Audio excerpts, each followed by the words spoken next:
Hello and welcome back to Kerbal Space Programming. Kevin here, and in the last episode, we caused a bit of minor damage to mission control. And if we right-click, we can see it is surprisingly still operational, despite us having taken out its radar dish.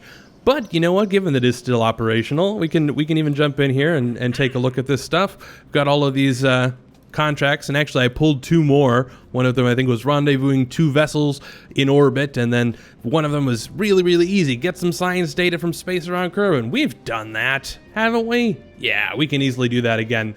But since this is still working, yeah, might as well let Gene kind of learn his lesson. As Alex Bragdon said, don't build your buildings out of explodium. But of course, the primary task for today is to look at our hoverscript. So let's jump over and see what the Kerbals have been working on.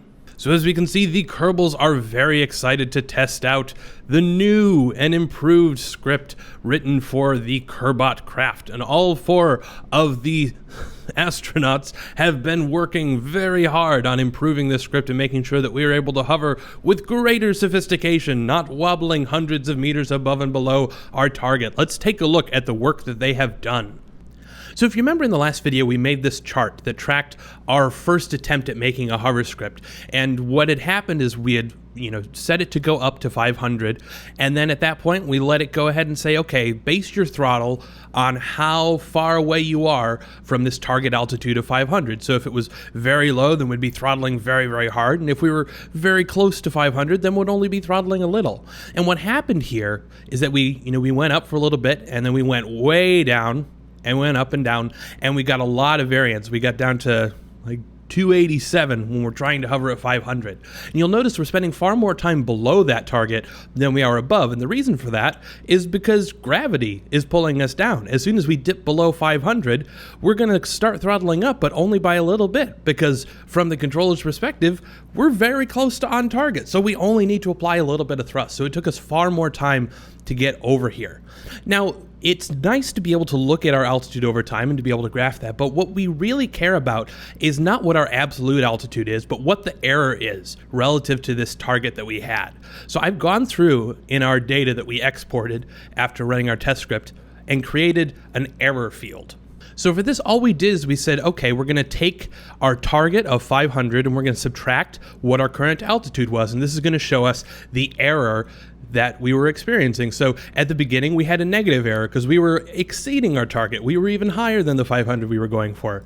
And as we, got up, then the error went down, and now we have a positive error because we're below. We're at an altitude of 473, so we have an error of 26. That's the amount of error that we have. And if we go ahead and chart this, I gotta wait for this to load. There we go. We see it shows the same thing, but it's kind of in the opposite direction. So we have this negative error for a bit while we're over 500, and then we have this large error up here. Now we can do some additional tweaking to try and reduce the crazy oscillation that we were experiencing by just saying, let's throttle a lot if we're far away and throttle only a little if we're close. So I've pulled us into Photoshop, easily the most scientific of all Kerbal tools. And we've got this graph here, and to make this a little bit easier, we're going to use some sample data, right? So remember that this isn't a continuous line. We're dealing with a whole bunch of very small individual points. So we don't actually have this beautiful thing that we could write an equation for. So I've drawn a bunch of dots, and let's imagine that instead of being able to grab these samples, every few, multiple times a second, that we're only able to get it every, I don't know, what is that, every five seconds or so? Then we've got these points, and of course that does make things a lot more difficult to look at if we remove that. But so what we were doing in terms of figuring out how to set our throttle is we were saying, okay, we're going to throttle very high when our error is great, right? So I'm going to enable this here, and we said that this is our proportional control, that we're going to say, for this point, we're going to look at the distance of the error, or the magnitude, I guess, of the error. We're going to say, well, that should be our thrust. Of course, not exactly, because if we said, that this should be our thrust, and that's going to be, 140. We can't set our thrust to 140. We have to set it between 0 and 1. So we added a multiplier there, and we're going to call that KP. Though I think in the last episode we called it P scale. But basically, we'll just multiply it by some other value to make sure that it's a smaller number. Because otherwise we'd say, okay, we've got an error of 1 meter. We're 1 meter away from where we want to be. So go full throttle, and that's not what we want to do. So what we've noticed, though, is that throughout the course of our test, we consistently have too much error. We're spending too much time underneath our 500 meters that we were targeting. So what do we do when we know that we're consistently too low overall? Well, obviously it means we need more throttle. And how can we do that? Well, one of the solutions that we can apply is to go ahead and say, let's track all of the error over time. Right? So if we fill in these here, and if we total up all of this error, then we'll find out, okay, we've got, kind of a positive value. Let's go ahead and start tracking that. Let's say that the total error that we have through the course of our experiment should also be factored into what we're putting into the thrust. So that way, if overall we end up a little bit short, then we're going to compensate for that. So we can estimate this. Let me just undo that real quick. We can estimate this using an integral term. So we don't have an easy way to just calculate the area underneath this curve, because it's not really a curve. It's a bunch of these data points. What we're going to do instead is we're going to draw a rectangle that is the point that we're currently at to the point of the last time that we measured. And then we're going to say that the height of it is kind of the average between those two, right? That makes sense. Let me open this up real quick here. And we're going to say, okay, so that is the total amount of error that we've accumulated since the last time we took a measurement. And then we can do the same thing for all of the previous points. And we'll just keep a running total of this sum. Now, these values are going to be negative because we had a negative error in this case. So when we total all of these up, these are going to be subtracted from our total error. And this is going to give us a term that we're going to call I. And this technically is kind of calculus. We're not doing calculus, I promise, but we're basically just taking an estimate based on these data samples of what is our error across the whole time that we've been trying to hover. We're going to go ahead and add that term to our thrust equation. We're going to call it I times Ki. So in addition to also scaling our proportional throttle, we're also going to scale this I value, because if, we can imagine here, if we get the area of this rectangle, well, that's, 5 seconds times 130, that's going to be a very large number. So we're going to need to multiply that by something to shrink that down as well. Now, there's one last thing that we can also add to our equation. Let me just hide the I and P values real quick. There's one last thing that we can do when we're looking at, what should our throttle be when we're at this point? And that is, if you imagine that you're driving your car and you're trying to get to the stop sign, you're speeding up, you're going. If you notice that the stop sign is coming up, you kind of want to slow down, right? So if we can check and we can say, if our error is shrinking very, very fast, then we probably need to start slowing down. If it's doing, if we're getting there really, really quickly, then we need to put on the brakes. And, likewise for the opposite. So what we'll actually do is take a derivative term. This is more calculus, but it's not really calculus. I promise. We're not doing calculus. What we're going to do is we're going to take these 2 points and we'll actually calculate the slope of the line. So here we'll end up with a negative value because our error is decreasing. So we're getting better, therefore we don't need to throttle as hard. So we'll include that component as well. And this is, very, very easy. We'll just take the rise over the run, right? So we'll take the this value minus this, and so we'll say, we've got this negative value, the difference in the error, and we'll divide it by the time that has passed since the last measurement. So if we combine all of these items together, the proportional response, the integral, which is the total accumulated error, and then our derivative, which is the rate of change that we're experiencing, we get our final solution for determining what our thrust should be. So our thrust should be that times some scaled value, and then our I term times some scaled value, and then the D term times some scaled value. And the only thing that we need to make sure that we do now is we need to track what the proportional response was the last time we measured, and we need to keep track of the total error over time. And then we also need to keep track of what the time of our last measurement was. So let's jump over and start modifying our script to make these changes. Okay, so here we are in the script that we wrote for the last episode. We have this bit, we have our P loop, which is just the proportional loop. It's taking the target minus the current and multiplying it by a scale. And then we go through this script to get us 500 meters off the ground. And then we do this whole thing where we set the current throttle to the result of that loop, and we pass it in that we want to be at 500, and we tell it what we're currently at. We make sure that the value we get back is between 0 and 1, because that's all that we can throw to the throttle. And then we log out some information so that we can evaluate later. And then finally we lock the throttle to 0 and we stage. And I'm just realizing that there is actually a small issue here, and that is because we switched what our system was, and that's going to break stuff. But so we'll go switch, because we go switch to 0 so that we can log things out to the archive. So we need to switch back to the vessel so when this ends, things will work correctly. But let's go ahead and start updating this. And I'm going to delete this for now. And the first thing we want to do is change our P loop to a PID loop, because now we're tracking P, I, and D. And we'll change that down here as well. Now we said when we were in Photoshop that we needed to track information from the previous loop. So let's go ahead and do that now. We'll say set last P to 0, set last time to 0, and set total P to 0. And these are going to be values that we can update every single time we run this loop, and that we can look back on to figure out, well, what was the total error that we have so far, and what was the last bit of information that we recorded. So our output is going to be a little bit complex. So instead of saying return and then putting the stuff directly there, I'm going to say return output. And up here, I'm just going to say set output to 0.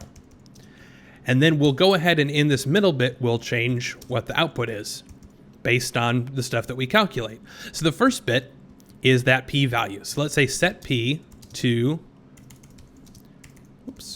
target minus current. And we're not going to worry about scaling it down just yet, because this is just that P value. And that is just going to be the difference in what we want to be at and where we are currently at.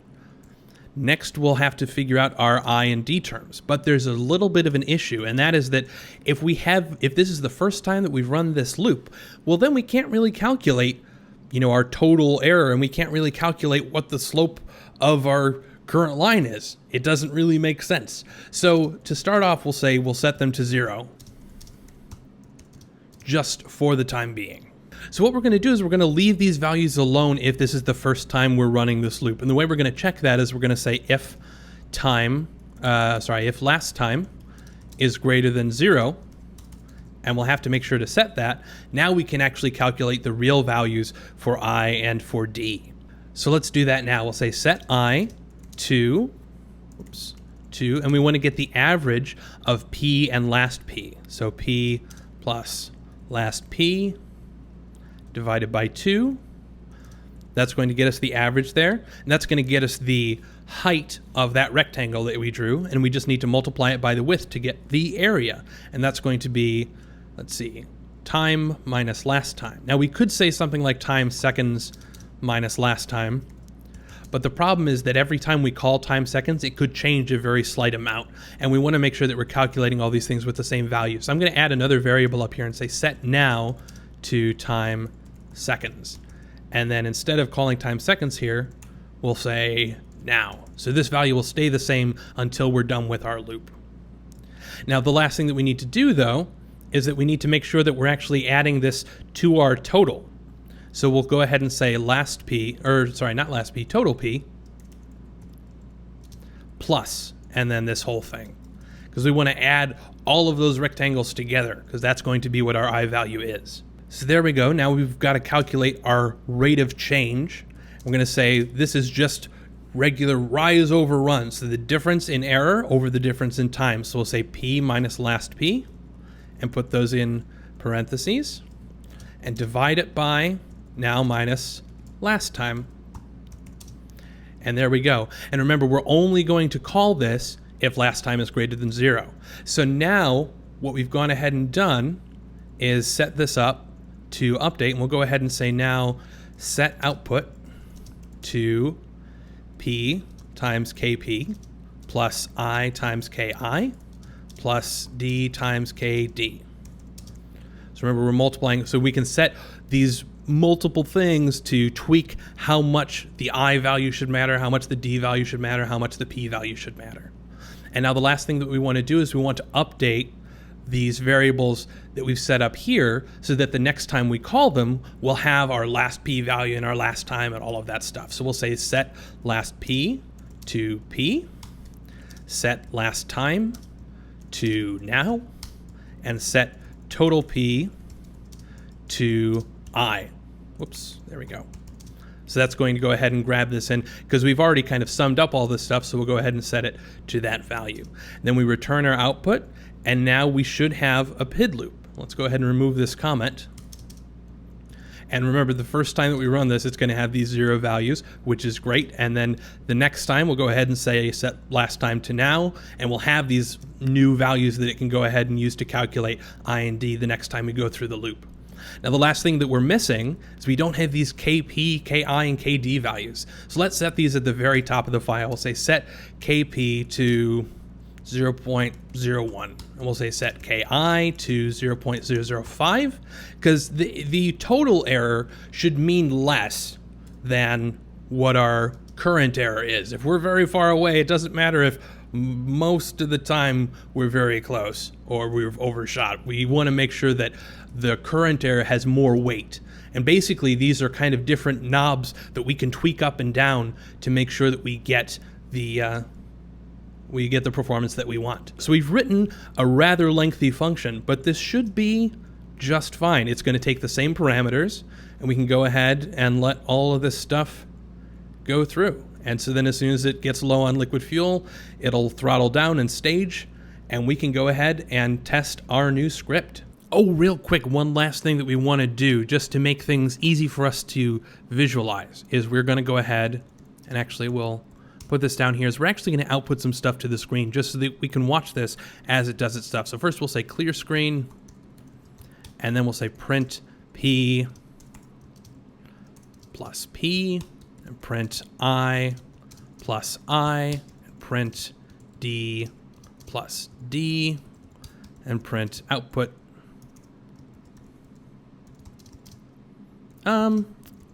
Should we make this scaled? Maybe we should make, well, nah, it's fine. Plus output. So there we go. Now we can actually watch this every single time it loops so that we can run it and see this in action. Let's finally get back to the Space Center where I'm sure those Kerbals are getting antsy. Alrighty, and here we are at the Space Center. The Kerbals are very optimistic, waiting for this thing to launch. Speak of the devil. And as soon as we get up to 500 meters, we will start seeing output on this screen so that we can watch how well this thing manages to do. So there we go, getting up there, making sure we have sufficient clearance.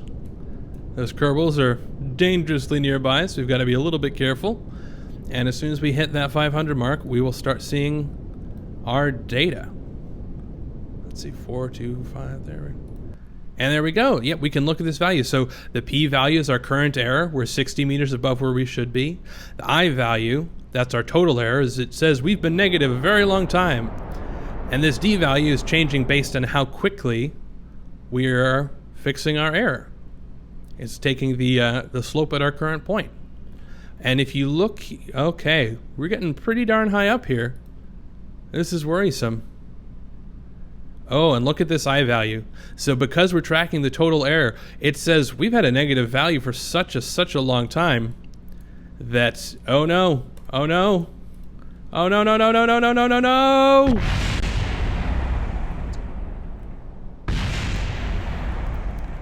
Okay.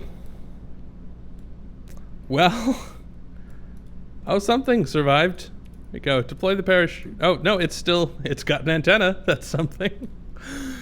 So what did we learn, guys? I think what we have learned, and this is important, is that there is a problem when we track the total error, and that is if there is a lot of variance, that error can accumulate. And what was happening is because that I value was so low and it was contributing, it was saying we're way, way, way overshooting, so don't throttle up as much. And, well, it didn't throttle up as much. Good job there. And a brief analysis of the post-flight data shows what must have gone wrong. That while we probably should have throttled up, our error was getting up to close to that 500 mark. We didn't, because if we think about it, okay, so when we're here, we have our line, right? That's going to be our proportional value. It's saying, you know, throttle up. We've got some error. The derivative line is going to match this. So it's also going to say, oh, yeah. The derivative line is going to match. And it's going to say, yep, throttle up, because it's got a positive value. But that integral value is going to disagree significantly. Because here it's saying, okay, we've got a negative value, throttle down. And it builds up some, okay, now throttle up. And during this whole time where we were way up in the atmosphere, it had all this time to build up this, whoa, we are vastly overshooting things, maybe throttle down. And we could see just kind of by eyeballing this total area, this total error that we accumulated during our test run is going to make the integral say, whoa, whoa, whoa, whoa, whoa, whoa, whoa, you need to throttle down a huge amount, like now. And it unfortunately was so great that it overrode our derivative and proportional terms, ultimately resulting in Kersplosions. Now this is an issue called integral windup, which we could fix by setting some bounds on the I term and doing some more various tweaks to our algorithm, but I think the simplest approach, at least for now, is to simply say, we're going to tune you a little bit lower. We're going to make sure that this I term plays less of a factor in what we end up doing. So let's go ahead and run our test again. And on the launch pad, ready to go, ready to not explode. Do not come crashing down on the launch pad. The Kerbals just got done dusting it off. We'll open up our terminal. So yes, I mean, part of this is because we are using that manual process to get us up to 500. So there is going to be that time where that I value is going to be saying, you're too high, you have negative error, when that isn't part of what the controller is actually doing. It's part of just what our existing momentum is. There are techniques for basically saying, don't let the I term go too high or too low, or just kind of ignore it. So yet we see that I term is picking up, it's saying, throttle down, throttle down, throttle down, throttle down, throttle down, and it won't start, and it's still saying that. But okay, look at that, we're starting to go up, and we got down to 430. And there we go, we're going up to 510, dropping down, and that I term is still saying you really should throttle down. But we've also tuned it down so it doesn't get as much of a vote as it otherwise would. And now we see that we're actually hovering a little bit lower than we ought to. Proportional says, throttle a little bit, and these are not the tuned values, these are the absolute values. So this is, 5 times 0.001. And now it looks like we're pretty much kind of stable, except this I term is picking up. It's going positive. It's saying, overall, we're accumulating a lot of error. You should throttle up, please. And it's just a question of waiting for this to go up and up and up until finally it contributes enough, even at its lower scale, to force us to 500. Let's get there. And hopefully not past it. We're stuck at 499. Come on, get there, get there. You can do it. Come on, integral term. There we go, 500. And perfect, now we see the total error is slowly, very, very slowly declining, because now we're probably like 500.2 or something like that. And so this value will dip down, and the derivative says we need to go down. The proportional control says we need to go down. It's just this integral that's keeping us thrusting up just a little tiny bit, and eventually, with enough time, this would zero out, because we would be at pretty much the right altitude, and so all of these values should be, pretty stable. We've got our final output, and this is the scaled output. But look at that, we're hovering.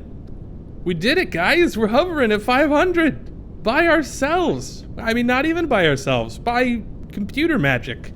This is the miracle of programming. Now I encourage you to go and get a whole bunch of drones and write hover PID scripts for all of these. Oh, this is wonderful. We are stuck at 500. We'll go ahead and look at tuning this hover script, I'm sure, in later episodes. But man, this is an exciting way to end. And there we go. We're probably close to running out of fuel. This I value still says we gotta be going up, but there we go. All right. Now we can come back down for a safe and successful landing, ignoring the first Kerbal that sadly lost his life to the cause. But I will see you all in the next episode. Cheers.